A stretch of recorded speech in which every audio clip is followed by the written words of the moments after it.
Prove you know the man who built this city's skyline, or get lost. That's what the branch manager hissed, dangling the cashier's check as if it were a forgery.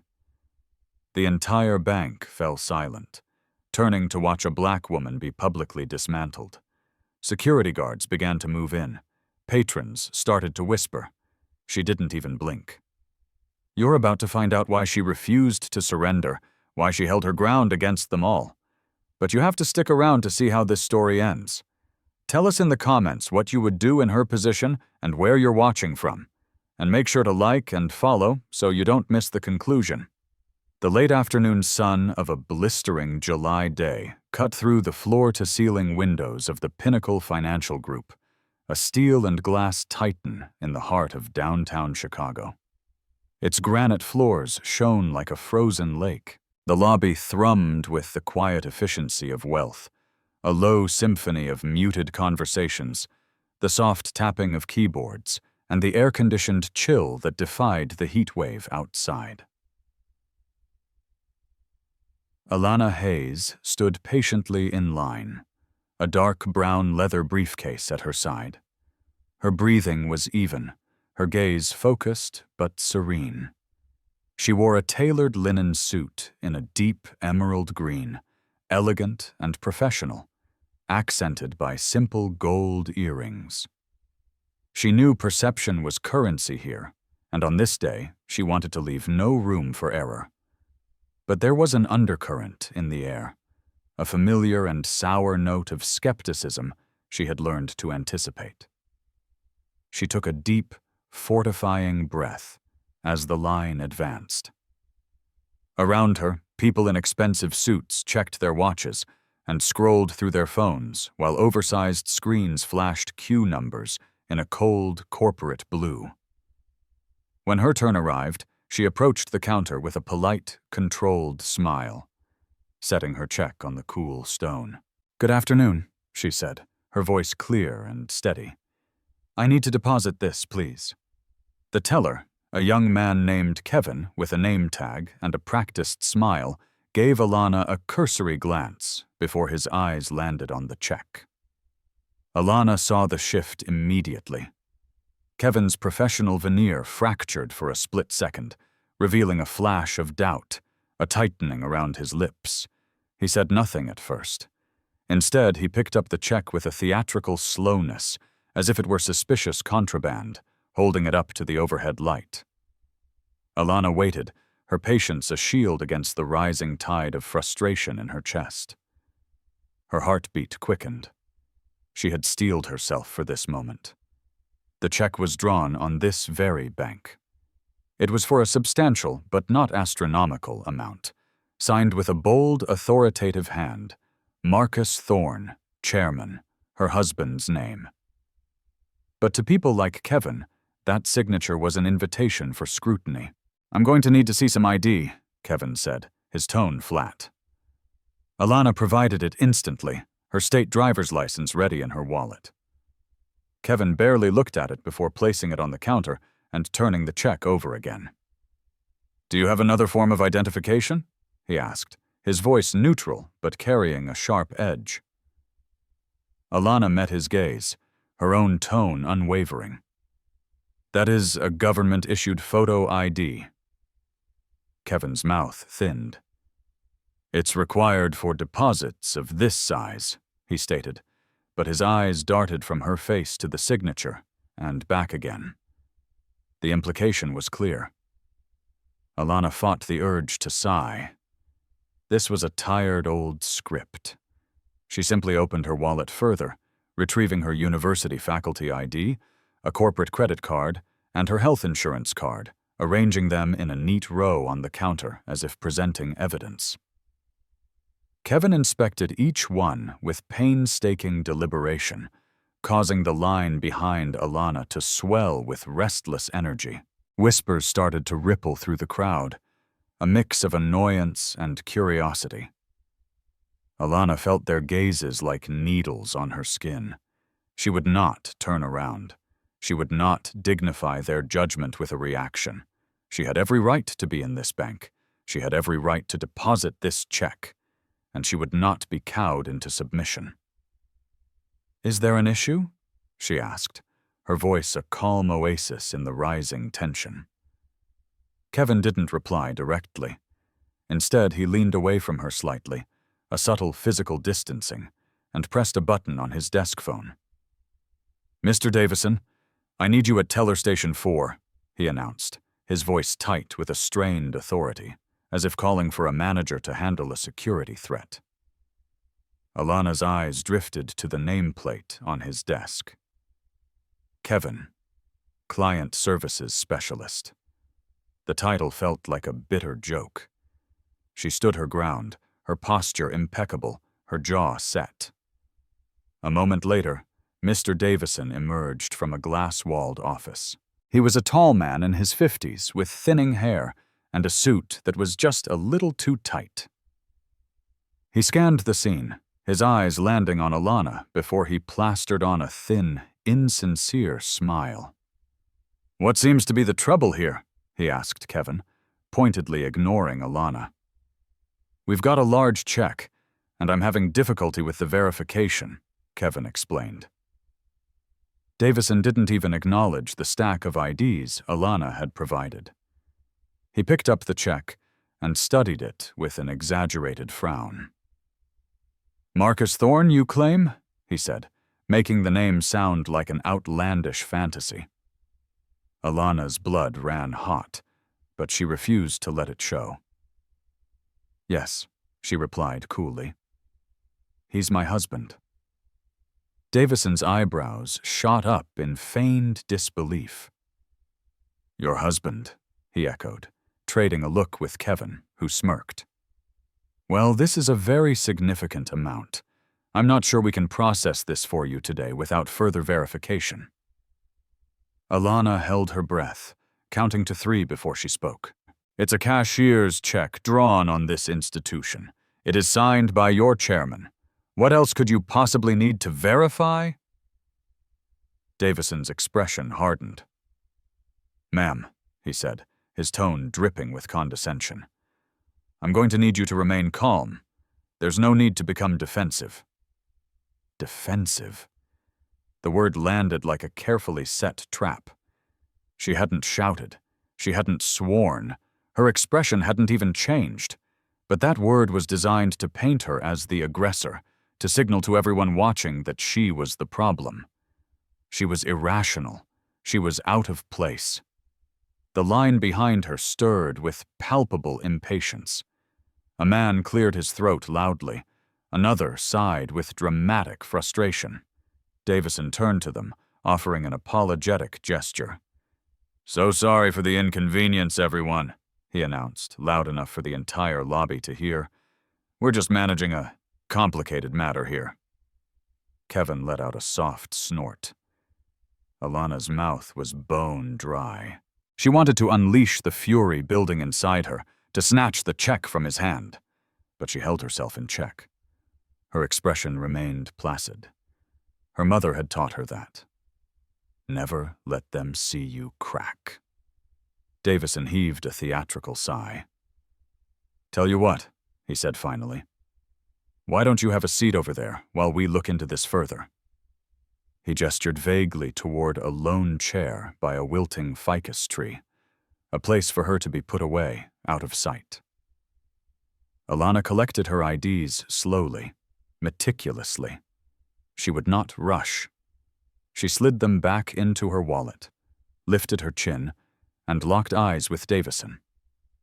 "Very well," she said softly. "I will wait."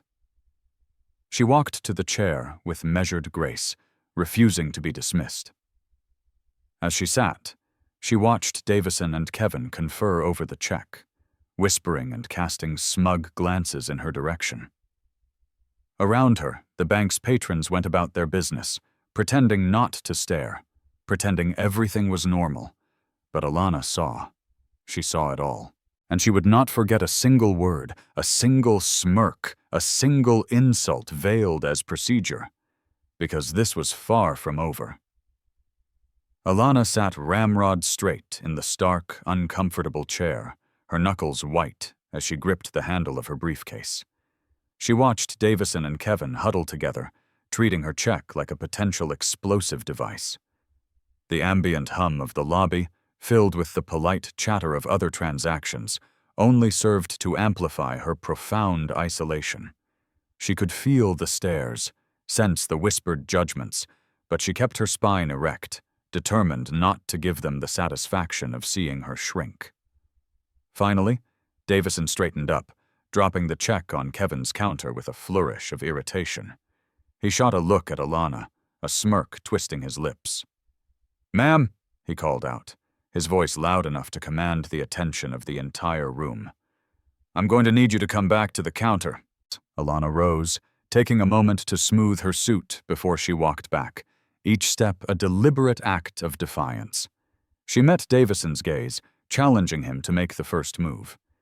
He did not disappoint. "We're still experiencing considerable difficulty verifying this," he announced, his voice booming for the benefit of his audience. "I'm afraid you will have to step aside for now, so we can serve our other clients." Alana blinked, her expression unreadable. "Excuse me?" she asked, her voice a tightrope of control over a chasm of rage. Davison spread his hands in a gesture of false sympathy. "You're holding up the line," he said, his smile patronizing. "We can't be expected to inconvenience our paying customers, can we?" He glanced meaningfully at the line, where several people now stood with folded arms, watching the confrontation with open impatience. A few seemed to be enjoying the show. "Nobody has all day to wait for you to sort this out," Davison added, the insult hanging in the air. Heat flooded Alana's cheeks, but she suppressed it, breathing slowly, maintaining her composure. She opened her mouth to argue, to state that she, too, was a customer. But Davison cut her off. He leaned in, his voice dropping to a conspiratorial, menacing tone. "Listen," he hissed, his eyes narrowing. "If you don't move aside right now, I'll have security escort you out." The threat was undisguised, and the hint of pleasure he took in delivering it was nauseating.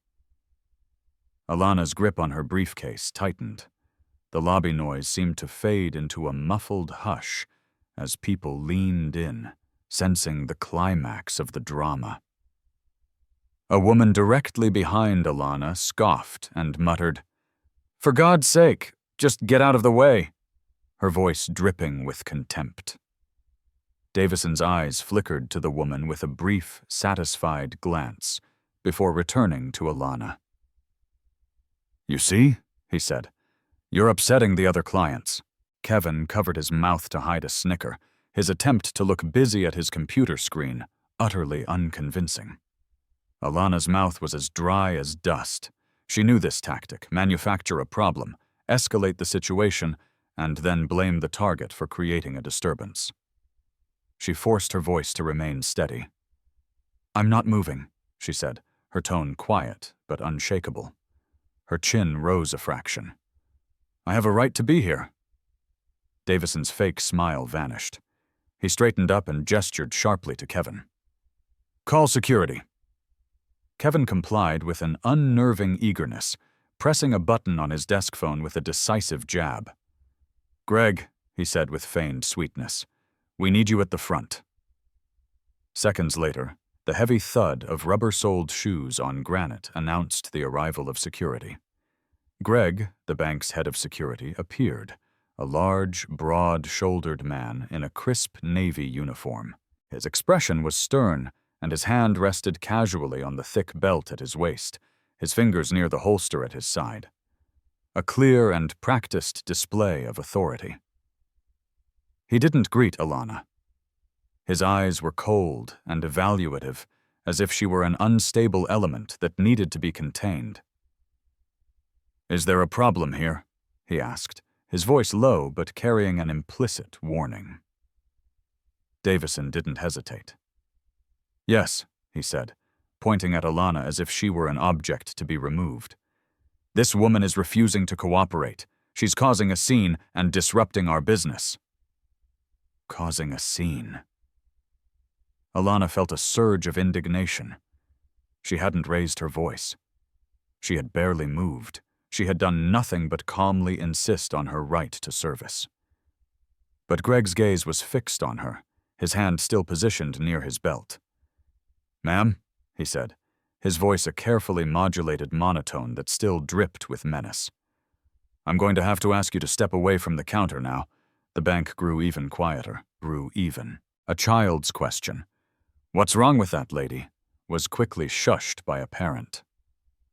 Alana could feel the weight of every eye in the room on her, watching, judging, some even savoring her humiliation. She swallowed hard. She wanted to flee. Her heart hammered against her ribs, a primal instinct to escape the public shaming. But her mother's voice echoed in her memory. "You do not run. You make them see you for who they are." She squared her shoulders. "I am a client of this bank," she stated clearly. "I am here to deposit a check. I have provided identification. I am not leaving." Greg's expression tightened. His fingers tapped his belt, a silent, percussive threat. Kevin's smirk had morphed into a full-blown grin. Davison threw his hands up as if he were the long-suffering victim. "See what I have to deal with?" he announced to the lobby. "We try to be reasonable, and this is the thanks we get. How are we supposed to help our real clients with this going on?" A few people in line nodded, fully siding with the performance. Alana's vision swam with fury, but her voice remained impossibly calm. "I am not being disruptive," she said. "You are refusing to serve me." Greg took a step closer, his physical presence looming. "Ma'am," he said, his voice colder now, "don't make me remove you." His hand moved to the radio on his shoulder, his thumb hovering over the button, signaling his readiness to escalate without speaking a word. Alana's breath caught. She tried to respond, but her voice failed her. Davison offered one last smirk. "See?" he said to the onlooking customers, turning his back on her as if the matter was concluded. "She just doesn't listen." Alana finally found her voice, forcing the words out. "I want to speak to your superior," she managed to say, infuriated by the quaver in her tone. Davison let out a dark chuckle. "You're looking at him." At that, Greg stood even taller, puffing his chest out as he positioned himself between Alana and the counter, physically blocking her, erasing her. The lobby was a theater now, the audience rapt, waiting for the final act. Alana's heart hammered. She refused to break down. She refused to beg. She closed her eyes for a fleeting second, gathering her strength for whatever was to come. Alana's breathing grew shallow as Greg loomed in front of her, his uniformed bulk a living barricade that separated her from the counter, from her check, from any semblance of fair service. Around them, the silence of the lobby deepened into something oppressive, charged with that peculiar social electricity that happens when an audience senses blood in the water. Customers shifted uncomfortably in line, but did not look away. They watched with avid fascination, their curiosity tinged with disdain. And in that hush, Davison smirked, satisfied with his performance of authority, when suddenly the lobby doors swung wide with a cheerful electronic chime and a gust of conditioned air. In walked Mr. Sterling. He was an older white man with a practiced confidence of someone who always got what he wanted. His tailored charcoal suit draping perfectly over his frame, silver hair combed neatly, a gleaming watch peeking from his cuff. He paused at the entrance with a faintly annoyed expression, as if surprised by the frozen tableau before him. Davison's reaction was instant and almost comically obsequious. He straightened so fast, Alana heard his spine crack, his smugness vanishing, replaced by a polished, servile grin that split his face. "Mr. Sterling," he practically sang. Ignoring Alana as though she had evaporated, he took 2 quick steps away from her, brushing past Greg without so much as a glance, and extended his hand eagerly. "Sir, welcome back. I'm so sorry about the disruption. We'll clear this right up." The words dripped with false warmth, and Sterling barely tilted his chin in acknowledgement, eyeing the line with faint disapproval. "Davison," he said brusquely, "what's the holdup?" Davison leaned closer, dropping his voice to a conspiratorial hush that was nevertheless designed for everyone to hear. Nothing important, sir. Just a confusing situation we're handling. Please allow me to take you to my office to expedite your business. Can I get you a coffee? Anything at all?" Alana watched this performance with something like nausea churning in her gut. The casual dismissal in Davison's entire bearing was unmistakable, as if her presence were a stain to be mopped up before the real client arrived. She felt the eyes of the room shift again, this time from her to Sterling, back to her, and she saw the understanding crystallize in their expressions. He's important. She isn't. Davison's sycophantic grin widened further when Sterling made a small, dismissive noise, waving him off impatiently. "Just make sure I'm not waiting," Sterling said sharply, glancing at Alana for half a second with a raised brow that suggested mild irritation at the delay she represented, then flicked his gaze away like she was an object, a misplaced chair blocking the path. "Of course, sir, of course," Davison fawned, turning and snapping his fingers at Kevin. "Get started on Mr. Sterling's paperwork immediately. Priority service." Kevin scrambled to obey, his smirk gone in favor of anxious efficiency, and Alana felt her own body lock up tighter, every muscle a coiled spring as her jaw clenched against the molten humiliation burning her throat. She watched as Davison escorted Sterling away, practically hovering, every sycophantic word dripping from his mouth like honey. Greg's stance relaxed slightly now that the real problem had been removed from Davison's attention. Alana didn't move, didn't speak. She couldn't. Not yet.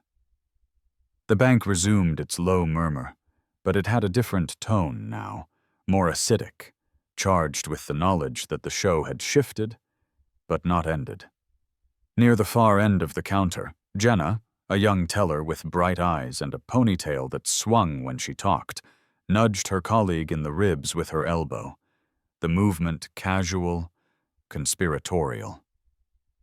Alana saw it even from her distance. She saw Jenna lean in, trying to keep her voice low, but failing just enough to ensure Alana heard every syllable. "Did you see her?" Jenna whispered with mocking incredulity, a smile playing at the corners of her mouth. "Honestly, who does she think she is? Walking in here like she can just sign something like that." Her colleague gave a weak, uncomfortable chuckle, but didn't stop her. Jenna's smile sharpened. "I mean," she added, voice growing more mocking, her eyes flicking directly to Alana and locking for just an instant before flitting away with practiced cruelty. "It's not like just anyone can waltz in here and get our chairman's signature. It's laughable. Really. So embarrassing." Alana felt the words stab her in the chest, sharp and cold. Her fingers spasmed around the handle of her briefcase, the knuckles turning white. She kept her breathing even, refusing to let them see the quake in her belly, the dizziness behind her eyes. She heard a snort from another teller who had picked up the joke, who found it funny enough to pass along. The laughter was quiet, but unmistakable, a ripple of shared contempt that traveled down the row of desks like a virus. Alana stood frozen in it, the humiliation sour on her tongue, knowing this was exactly what they wanted, to reduce her, to humiliate her, to make her small enough to forget. Greg glanced back at her, the faintest curl at the corner of his lip. Not quite a smile, but a flicker of private satisfaction that said he had seen this all before and enjoyed every second. Alana felt her vision blur for an instant, the fluorescent lights going soft at the edges. She blinked hard, forcing herself to stay grounded, to stand straight, to not let the tears forming in her throat spill over. She would not give them the pleasure. She would not give them anything. She felt the entire bank become smaller and smaller around her, as though the walls were pressing inward, the smell of floor polish and printer toner turning sour in her nose. The buzz of conversation resolving into pointed phrases, snide jokes, veiled insults. The smirk on Jenna's face hardened into something triumphant when she caught Alana's eye again, her expression saying everything words wouldn't dare. You don't belong here. You never did. Alana forced herself to look away, her heart pounding like a drum, her breathing shallow. She focused on her briefcase, on the perfect seam of the stitching, on the small scratch near the zipper she'd meant to fix. Anything to avoid meeting those gloating eyes. She felt heat crawl up her neck, felt the rage and shame battling in her chest like wild animals. She bit the inside of her cheek until she tasted copper, refusing to break. All the while, Davison's obsequious voice droned in the background, fading only when he led Sterling into the private office, promising him swift, personalized service, coffee, absolute deference. The lobby settled back into its rhythm, but the undercurrent had changed. She could feel it. The judgment, the smirks, the quiet amusement at her expense. Alana pressed her lips together so hard they hurt. She would not cry. She would not plead. She would not move. She would stand there as long as it took, and though every part of her screamed to run, she planted her feet and stayed. She stayed because she refused to give them the satisfaction of her retreat. Alana stood her ground, even as the quiet hum of the bank seemed to turn sharper. Every whispered comment slicing at her like paper cuts she forced herself not to acknowledge. She could feel the heat of their stares on her back, the dismissive pity from a few, and the eager anticipation of drama from others. Her grip on her briefcase was ironclad, her knuckles pale. She heard Jenna's snide laugh fade behind her as Davison reappeared from his meeting with Mr. Sterling, his smile wiped away the second he laid eyes on her. He walked back toward the counter, his face settling into a look of exaggerated patience that fooled no one. "Still here?" he asked loudly, drawing the attention of half the room. Alana lifted her chin, refusing to flinch. "I'm waiting for you to finish verifying my check," she said evenly. Davison's eyes narrowed, the polite veneer cracking. He snatched the check from Kevin's hand without breaking eye contact with Alana, and held it up like it was evidence in a trial. "This?" he scoffed, raising his voice for the benefit of the onlookers. "You mean this piece of paper you expect us to honor?" Alana swallowed hard, refusing to let her gaze waver. "It's valid," she said, her voice low but steady. "It's drawn on this bank, and signed by your chairman." Davison let out a sharp bark of laughter that was completely devoid of humor. "Our chairman," he repeated with heavy sarcasm, waving the check in front of her face before lowering it just enough to leer. "Let me save you and everyone here some time." He paused, letting that phrase sink in. Alana felt the room shift as the people in line perked up, leaning closer to hear the spectacle. Davison took a deep breath, and then, without warning, tore the check cleanly in two. The rip of the paper seemed to echo off the granite floors like a gunshot. Alana flinched despite herself, a gasp catching in her throat. She felt heat flood her face as her vision blurred with tears she refused to shed. Davison didn't miss it. He smiled like a predator, waving the torn halves dismissively. "Don't waste our time," he said coldly, voice dripping contempt. We have real clients to serve." The woman who had complained earlier let out a triumphant snort, muttering, "Finally," under her breath. Another man in line chuckled audibly, shaking his head in theatrical disapproval. Alana's mouth worked for a moment before she forced the words out.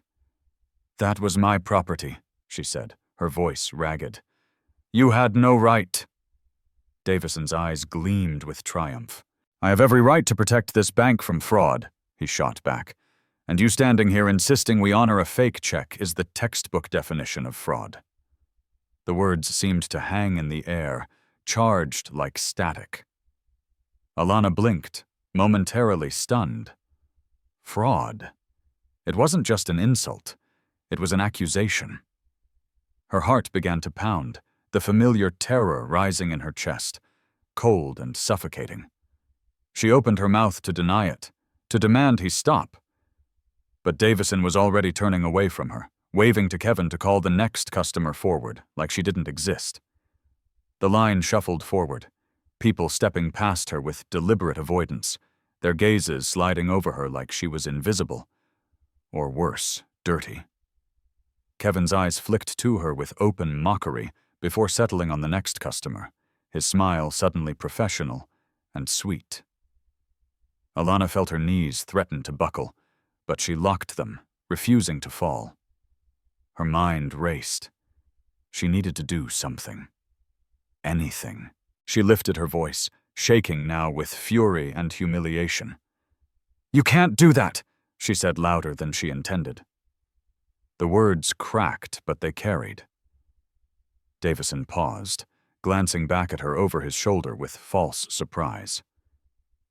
"Excuse me?" Alana's breath came in ragged pulls. "You destroyed my check. You accused me of fraud. You have no proof. I want to speak to your supervisor." Davison turned fully now, his smile gone. He took 2 slow steps back toward her, his eyes narrowing to slits. "You want to escalate this?" he asked, voice dropping dangerously. "You really want to keep making a scene in front of all these people?" Alana felt the weight of the room press in, the eyes digging into her. She forced herself to nod. "Yes," she whispered. "I want to talk to someone above you." Davison sneered. "There's no one above me in this branch," he said flatly. "But if you insist on causing trouble—" He jerked his chin at Greg, who had been watching silently from a few feet away, arms folded across his barrel chest. Greg straightened immediately, his expression hardening. He placed a deliberate hand on his radio, thumb hovering over the transmit button. "Ma'am," Greg intoned, voice suddenly loud enough for the entire bank to hear. "I'm going to need you to leave the premises immediately. If you refuse to comply, I'll have to call the police." The word police dropped like a hammer. Alana's mouth went dry. She heard an audible gasp from somewhere in the line. A woman she couldn't see muttered, "Oh my God, is she serious?" Another voice, male, deeper, chimed in with thinly veiled disgust. "Yeah, call them. Don't need scammers here." Alana's vision blurred again, this time with hot, stinging tears of rage and terror she couldn't blink away fast enough. She shook her head desperately. "I'm not leaving," she choked out. "I haven't done anything wrong." Greg's face remained carved from stone. "That's your choice," he said flatly, pressing the button on his radio. A sharp squawk of static filled the air. "Dispatch, this is Greg. I've got a situation. Possible attempted fraud. Uncooperative subject refusing to vacate." The words crashed into Alana like a physical blow. She staggered back a step, shaking her head violently. "No," she gasped. "No, that's not true." But the words sounded weak, childish, pathetic even to her own ears. Davison folded his arms, his satisfaction clear as day. "Don't say we didn't give you chances," he said in a falsely regretful tone that was pure poison. Around her, Phones came out. She saw the glint of lenses. Customers were recording her, some openly, others pretending to text. She heard snippets of conversation. "This is wild." "She's really going to jail." "Honestly, what did she think would happen?" Alana's breathing came in harsh sobs now, her briefcase dangling limply from one hand. She felt like she was underwater, everything muffled and distorted. She tried to speak, but no sound came. Greg's voice crackled over the radio again. "Copy that. Waiting on confirmation. Standing by." The hush in the bank was electric now, the entire room straining forward for the next act in the drama. Jenna was grinning from her station, whispering to the teller next to her with gleeful disbelief. Alana saw it all. She saw every sneer, every mocking glance, every delighted smirk. And deep in her chest, something cracked, something raw and furious she had kept caged for too long, even as her body refused to move, refused to run, refused to give them what they wanted.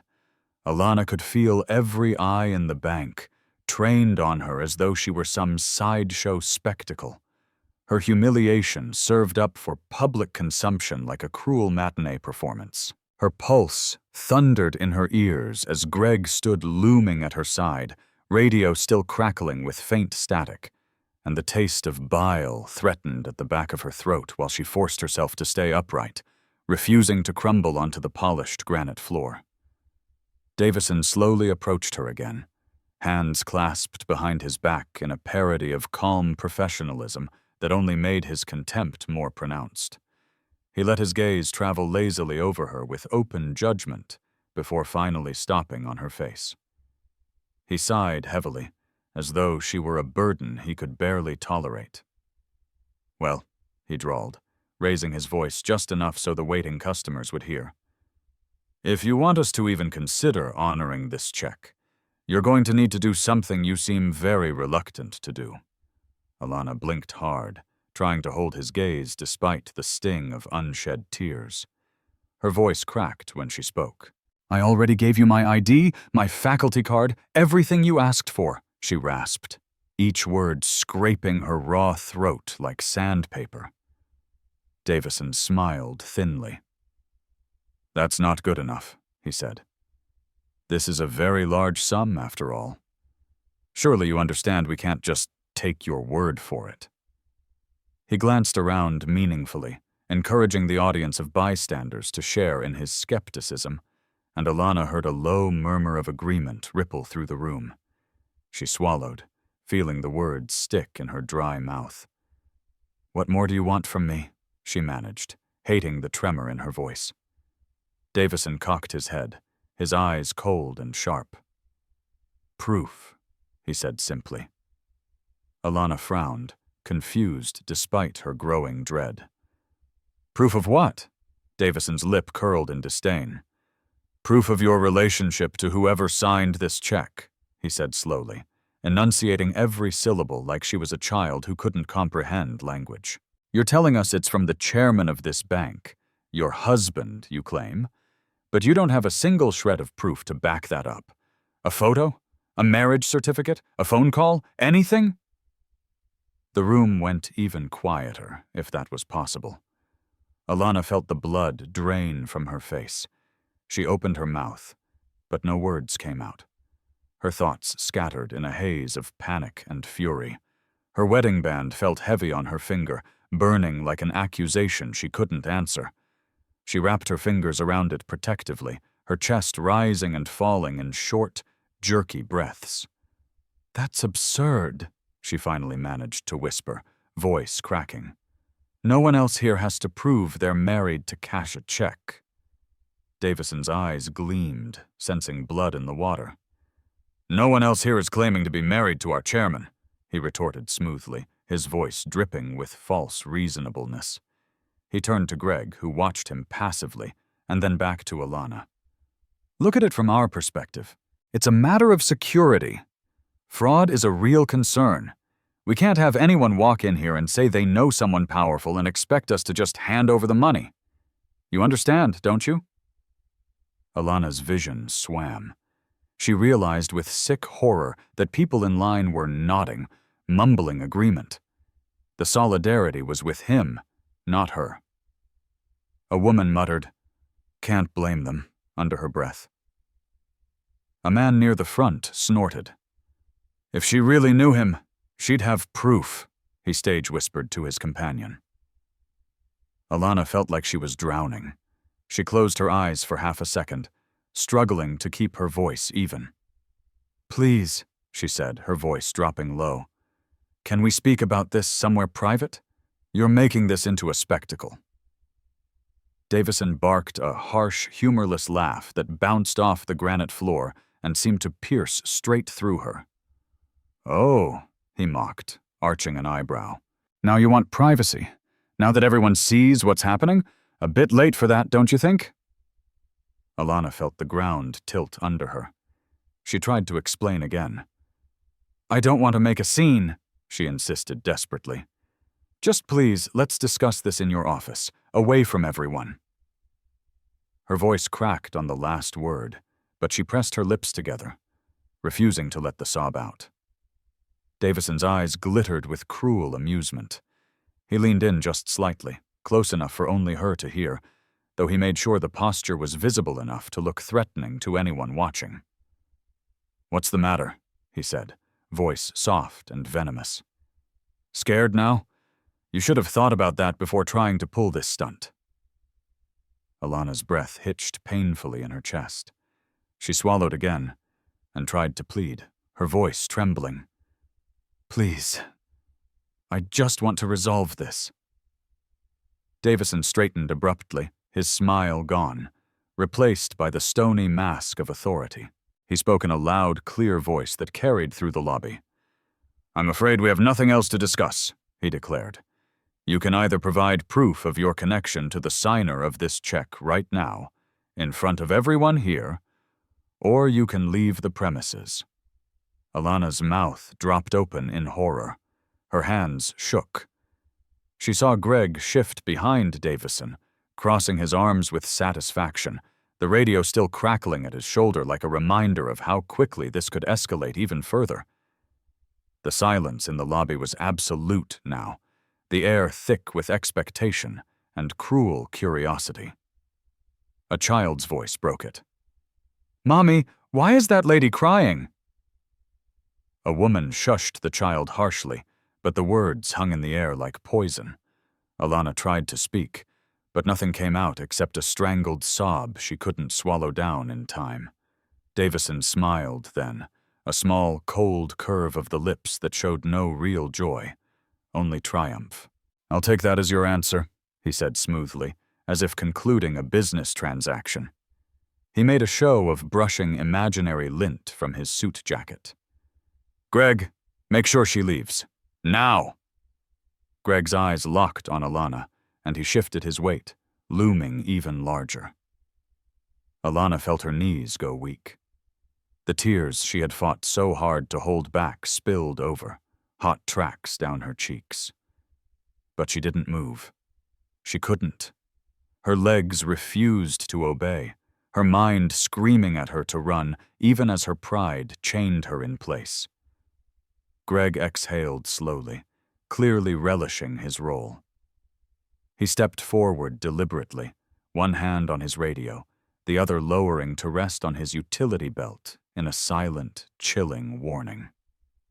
The crowd didn't speak, but Alana could feel them lean in, hungry for the next act of the performance they had been gifted for free, their collective gaze like a weight pressing her into the polished floor, pinning her down, leaving her nowhere to hide. Alana stood frozen as the words rattled in her ears, Davison's cold decree echoing like a gavel slammed in a courtroom designed solely to convict her without trial. Her tears streaked her face, burning with a mix of rage, humiliation, and fear that knotted in her stomach so tight she thought she might collapse. But she held herself up, refusing to give them the collapse they clearly wanted to see, refusing to sink to the polished granite floor even as her legs trembled. Greg shifted closer, his movements deliberate, heavy boots striking the ground with purpose, and he lowered his hand from the radio just long enough to give a small signal, a subtle jerk of his chin. But it was enough. 2 other security guards emerged from near the customer service desks like well-trained dogs responding to a silent whistle. Alana saw them approaching through the blur of tears, their dark uniforms crisp and intimidating, their expressions blank but purposeful, eyes fixed on her like they'd already judged her as the threat to be neutralized, and panic rose sharp in her chest. Greg's voice was calm, almost bored, as he spoke into his radio, his thumb pressing down with a click that somehow seemed to punctuate her powerlessness. "Yeah, I'm going to need backup at the front," he said in a steady drawl that made her skin crawl. "We've got a non-compliant subject, might escalate. Be ready to remove her." Alana felt the words shatter something inside her, the official-sounding phrases turning her from a wronged customer into a suspect, a criminal, a threat that needed to be handled, and the change was as swift as it was cruel. She opened her mouth wanting to protest, wanting to scream that she had done nothing wrong, but no sound came out. Just a choked sob that made Greg's lip curl in barely concealed disdain. Around them, the lobby had gone eerily still, the buzz of small talk and polite business replaced by the electric hush of spectators who knew they were about to watch something entertaining. Their curiosity sharpened to cruelty.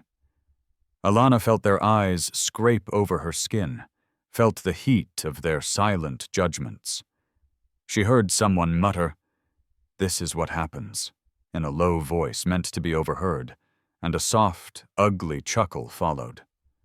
The 2 approaching guards flanked her without a word, positioning themselves on either side with military precision. Their arms crossed over their chests, shoulders squared, creating a human wall that boxed her in, suffocating her with the message that there was nowhere left to go but out.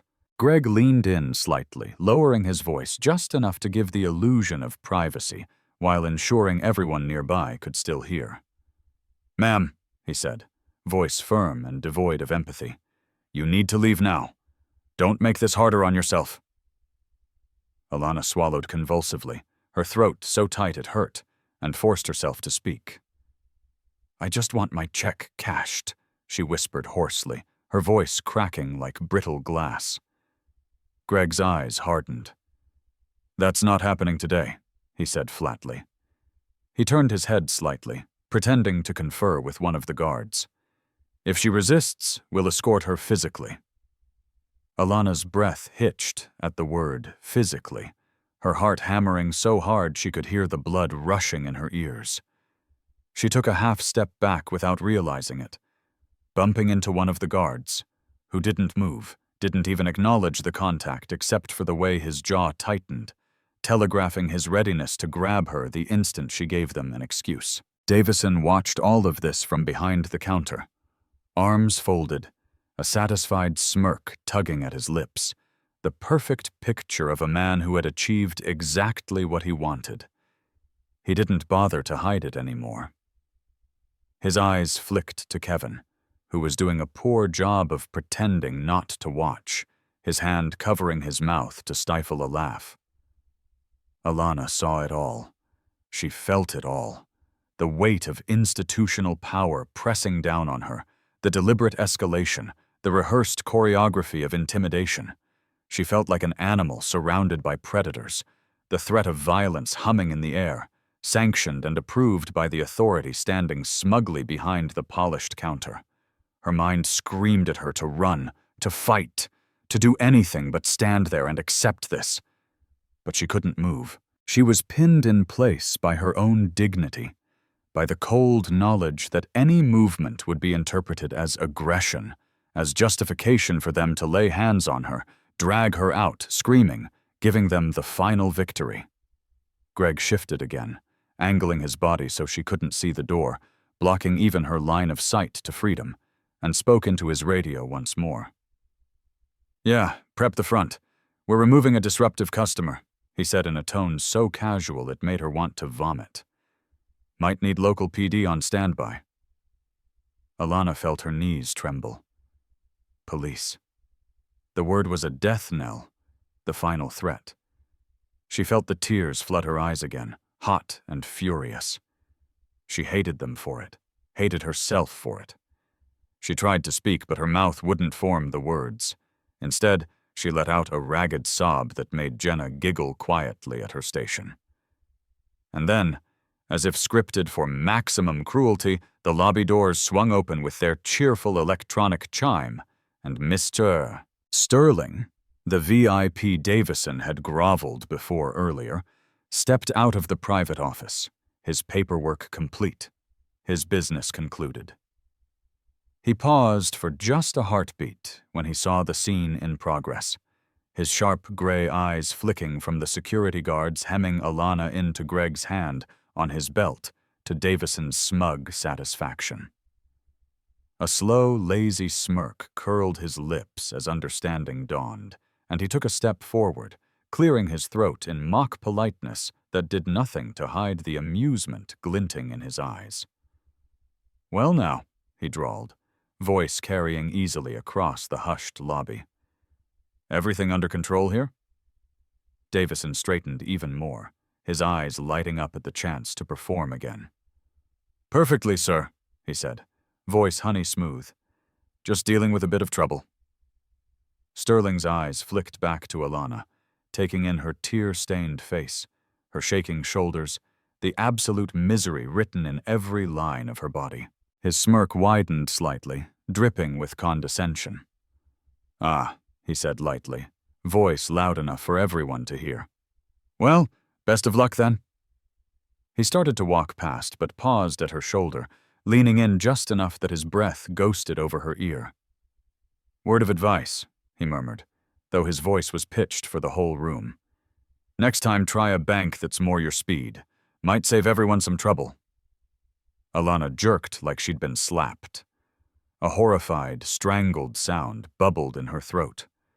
Around them, the murmur of the lobby turned uglier. Small huffs of laughter and whispered, "Did you hear that?" Confirmations filled the silence like toxic gas. Sterling didn't wait for a response. He patted his jacket pocket, adjusted his cuffs, and strolled leisurely toward the exit, not sparing her another glance, his words lingering in the air like a curse. Alana stood frozen for a heartbeat after Sterling's final, cutting remarks settled into the hush of the lobby like poison gas. Her face was wet with tears she couldn't even wipe away because her arms felt like lead, and she felt the last fragile threads of her composure unraveling as Davison beamed the VIPs retreating back, eager to get rid of the embarrassment she represented once and for all. Greg shifted closer, his two backup guards tensing in unison as if ready to close in and physically remove her, their eyes cold and blank with bureaucratic cruelty. Alana's heart pounded so hard she thought it might burst, the humiliation roaring in her ears like static. But through the haze of shame and fury, something inside her hardened into steel.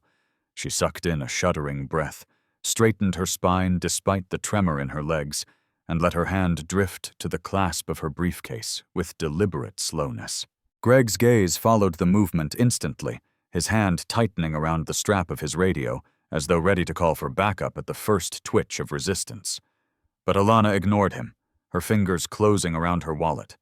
She pulled it out carefully, her breathing ragged but measured, and flipped it open so that the light caught the embossed logo on the small, rectangular card tucked in the front slot. The bank's own seal glimmered under the fluorescent lights, polished, official, unmistakable. The words beneath were printed in crisp black type. The Pinnacle Financial Group, Dr. Alana Hayes, Chief Ethics Officer. She didn't say a word at first. She simply held it up at chest height, turning her wrist just enough to ensure the men boxing her in could read it without question. The room seemed to freeze. The smirk slid off Davison's face like melting wax, leaving behind something pale and pinched that made Alana want to laugh if she hadn't been on the verge of sobbing. Kevin's mouth fell open behind the counter, his fingers going slack around the mouse he'd been gripping with white knuckles of cruel anticipation. Even Jenna's whispered, snide laughter cut off abruptly, replaced by a stunned silence so complete that Alana heard the faint whir of the bank's AC system and the distant tick of the wall clock. Greg didn't move, his eyes flicking from the card to her face and back again, suspicion battling with dawning horror as the truth settled over him like a cold, wet shroud. Alana let the silence stretch just long enough for the meaning to burn itself into their minds. The weight of her position, the legitimacy of her presence, the utter absurdity of the accusation they had leveled at her. When she finally spoke, her voice was hoarse but devastatingly clear, cutting through the hush like a scalpel. "You want proof?" she said, each syllable trembling with controlled fury. She lifted the card a fraction higher.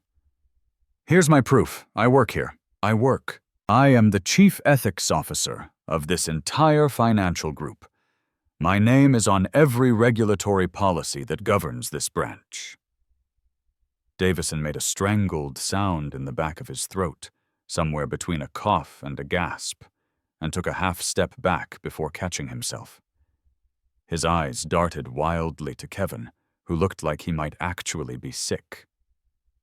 Alana's voice rose, shaking but unstoppable. "You think you're protecting this bank from me? You think you're doing your job by humiliating a client in front of a lobby full of people?" Her words dripped acid. "Do you even know whose signature was on that check you tore up?" She let the question hang there, rhetorical and cruel. No one answered. She didn't give them the chance.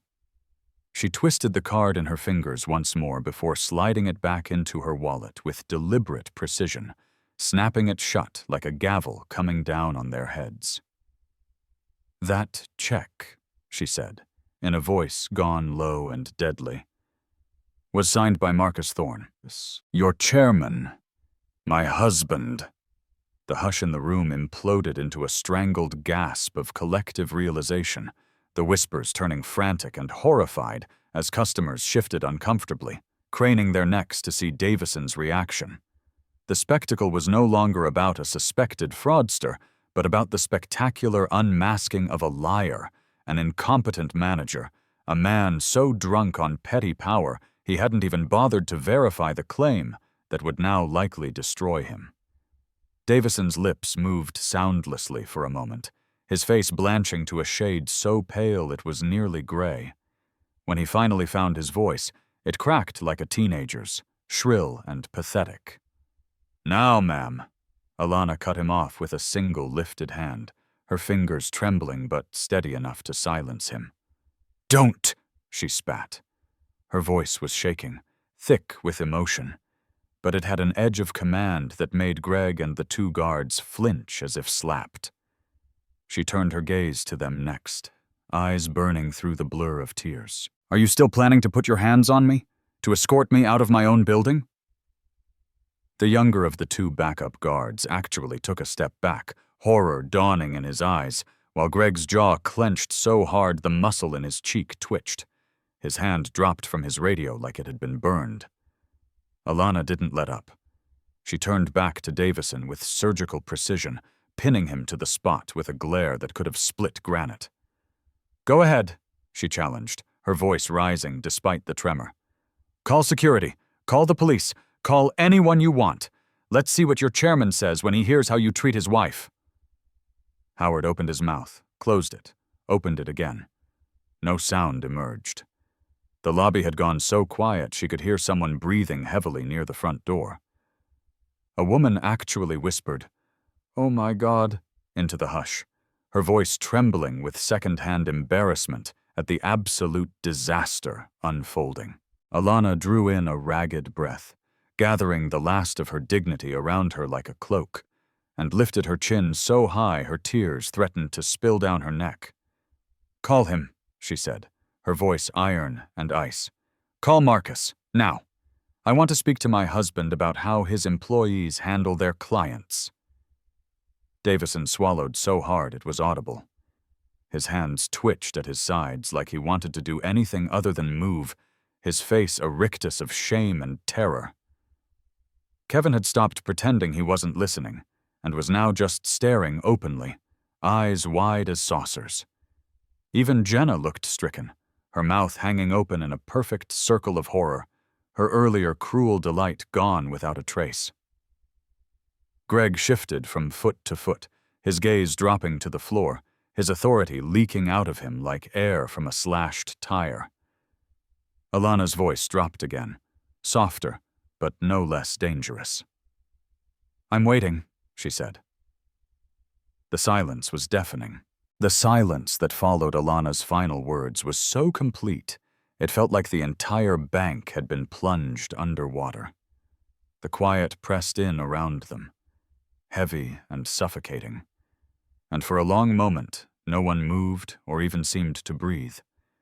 Davison's face remained frozen in that ghastly shade of pale, his lips parted as if he might stammer another excuse, but no sound emerged. Alana didn't blink. She held her gaze steady on him, her chest rising and falling with labored, furious breaths that finally felt like her own. Greg's eyes darted from her to Davison to Kevin, his fingers twitching at his utility belt as if muscle memory wanted him to threaten her again. But realization dawned, slow and sickly, draining the last of his intimidation from his posture. He exhaled, rough and uncertain, and let his hand drop away from the belt entirely, palms now open in a placating gesture. "Ma'am," he started, his voice cracking slightly. "I didn't realize," but he couldn't finish. The words died on his tongue because there was no salvaging the stance he had taken. Alana didn't spare him a glance.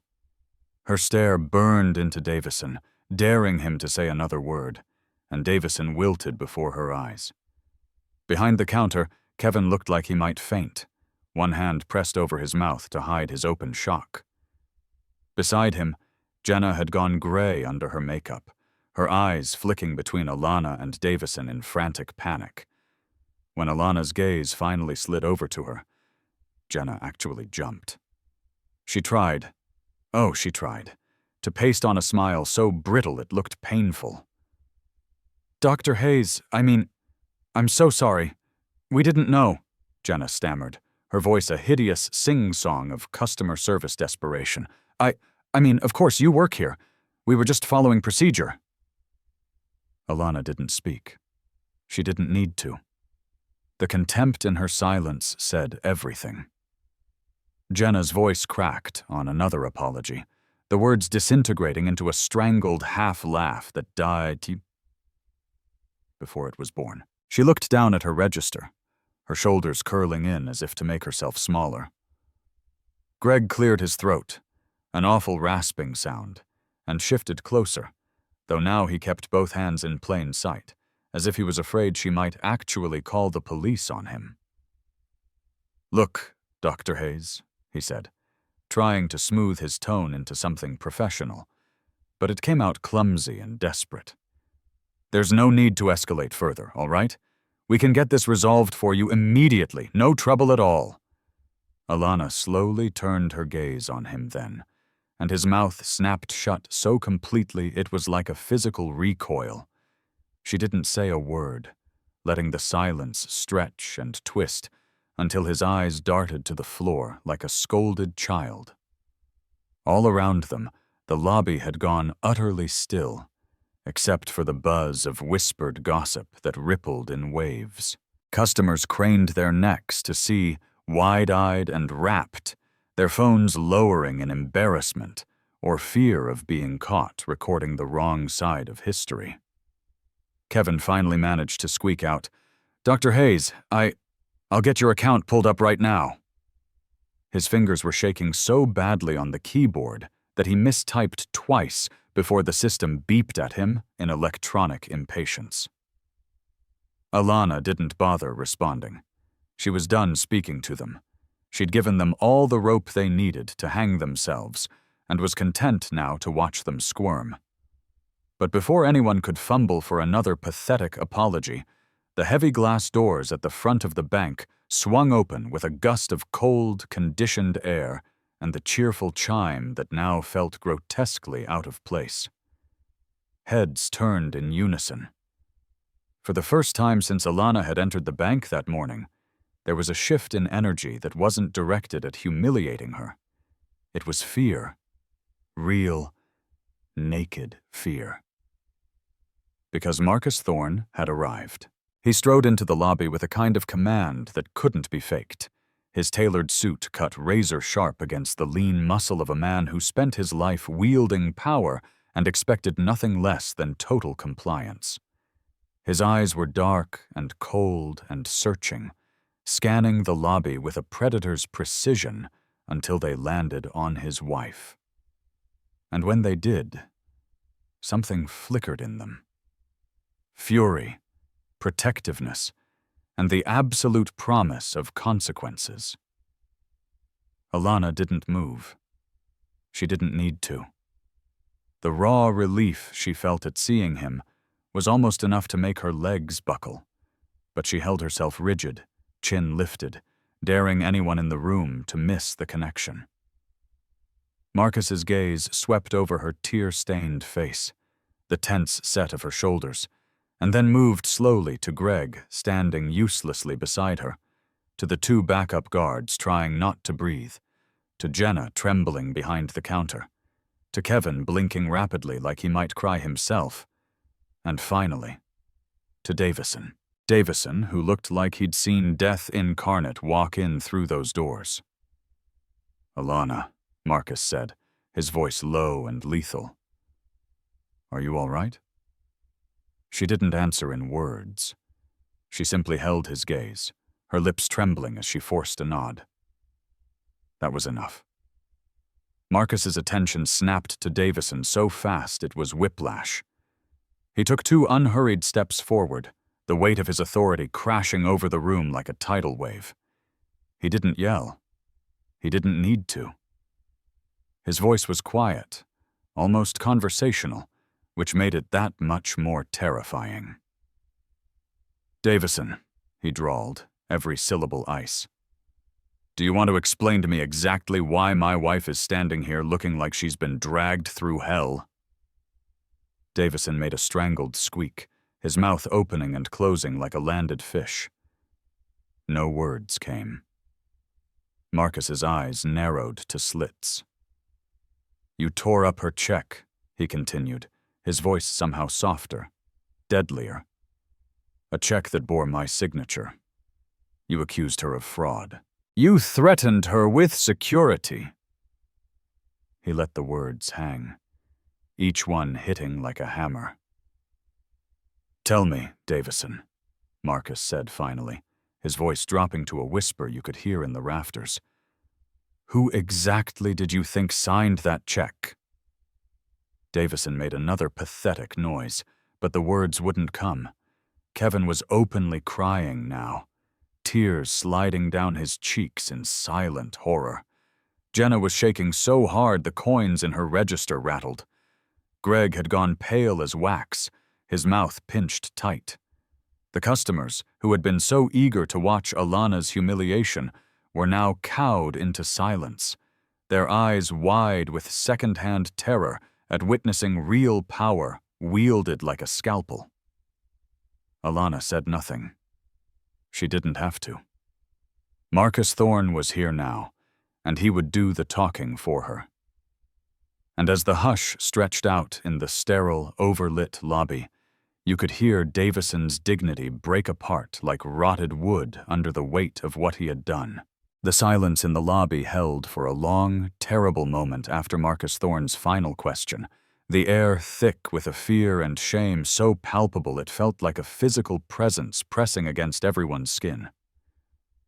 In that silence, Davison's face seemed to collapse in on itself, his features crumpling as he swallowed hard. His lips trembled, desperate to form an excuse, but there was no justification that would suffice now. Alana stood frozen at Marcus's side, her breathing ragged but steadying. She watched as the same customers who had jeered and filmed her humiliation now shrank back, their eyes wide with guilty fascination. Marcus's gaze never wavered from Davison's face. "You tore up my wife's check," he said again, his voice a lethal calm. "You called security on her. You humiliated her in front of a lobby full of people. Tell me why, Davison." Davison's mouth worked uselessly. I thought—" Marcus held up a single finger, and Davison fell silent like a dog trained to the command. Marcus inhaled slowly, visibly fighting to contain the fury radiating from him.